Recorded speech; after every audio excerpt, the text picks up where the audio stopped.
Hey, this is the Fight Nerd here at the Bellator press event. I'm here now with Quinton Rampage Jackson. Oh my God, Quinton's here right in front of me. This is awesome. I'm right here. So I think the first time we've actually had a proper one-on-one interview, and Quinton, I'm excited to meet you finally. Oh, good, man. Same here. You look like you're very excited. He actually calls himself a MMA nerd, but he's like he can kick the other nerd's ass. Yeah, look at those guns on this guy. I got 24-inch pythons, baby. 24-inch pythons. Wow. But I can't show you the 26-inch python. That's in my pants. I don't want to see that one. All right, good. So let's get down to business here. How are you feeling after your King Mo fight? That was a long time ago. Yeah. I feel good. Have you had a chance to watch the fight again since? Yeah, I watched it a little bit. Are you happy with how the fight went down? No, I wanted to knock him out. Yeah. You still, and I know obviously you still want to have a rematch with him, right? Yeah, because I wanted to knock him out. He knocked him out and he shut him up. Has there been any talk of having that rematch anytime soon? No. Nothing yet? No, I haven't heard anything. So I asked King Mo this question also, and I'm wondering for you, what's it going to take to actually bury the hatchet with King Mo? Is that even possible to happen? Me and King Mo, we was cool back. We was cool for a little bit because, like I said, we had the same sponsor, and he told us like, be cordial with each other because we had to do autograph signings and stuff. But now that we actually fought and he think he won, and I know he didn't win, King Mo, he's like a little whiner. He's like a little crybaby. I'm beyond that, he's beneath me in that sense. Like, well, man, you're a little kid. I'm a grown ass man. I don't even think about King Mo. I ain't even worried about him. Yeah, so I asked the same question to King Mo about what's going to take to actually end this feud. And it seems like there's just no ending to this. I mean, you guys. Right, he's never going to end it. I don't care. Like, do I lose sleep over King Mo? No. I don't care, man. All right, well, do you have any other fights lined up for the future? Obviously, not to mention Mo again, but he's fighting in September. Do we know when you're going to get back in the Bellator cage? No, I don't know yet. Have you had any talks with anybody yet regarding that? No, not a lot of talk yet. Now, obviously, back when you first came into Bellator, the whole thing was going to be you versus Tito Ortiz. That didn't happen because of Tito's injury. Right. But is there any chance of you and Tito ever fighting again? Is that still something you want to happen? Is Tito healthy? He said he's healthy. He still wants it. He looked good in his last fight, didn't he? Yep. Fuck Tito. So not interested in doing Tito? Yeah, I'll fight Tito.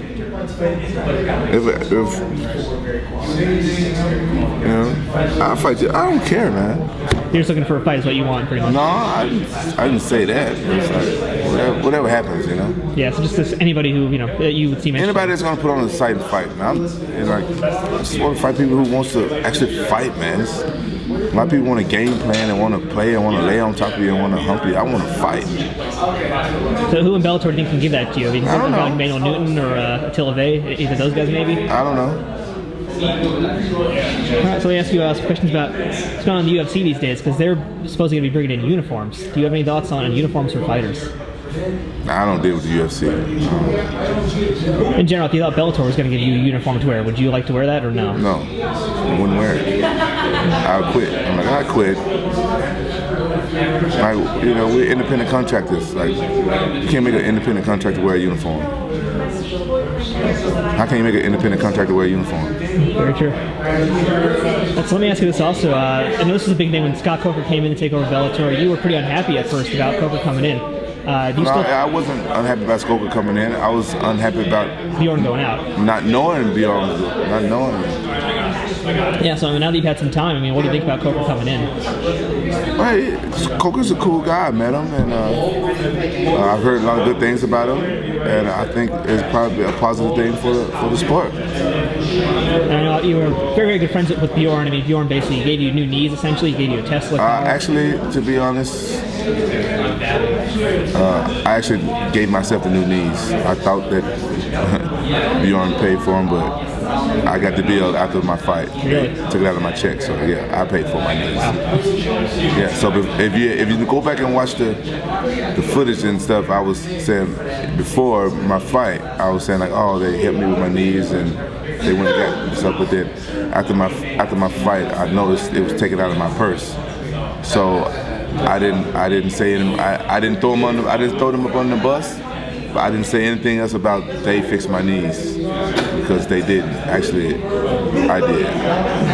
And you weren't aware of that until basically after the fact. I said I got my fight purse after I got my check, and I saw the deduction for the procedure. I was like, oh, what's this big deduction for? They were like, oh, for your knee procedure. I'm like, oh, it is what it is. It seemed like you and Bjorn had like a very good relationship when you guys first started. Now it sounds like it just wasn't too good towards the end. I didn't say that we didn't have a good relationship. All I said was, I just correct you on that one thing that Bjorn didn't fix my knees. I just correct you on that. I'm not gonna let anybody take credit for doing something they didn't do. It's the type of person I am. But whether they're a good person or not, I fixed my own knees, essentially because it was taken out of my fight purse. I fought, put my life in danger, because every time you step in the cage, anything can happen. And then I got paid for that, and I saw my check.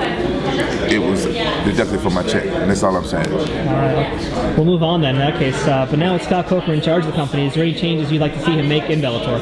I said what? Are there any changes you want to see Scott Coker make in Bellator? You know, whatever he thinks is more positive for the fighters. And what a lot of people forget is that no fighters, no sports, no fans, no sport.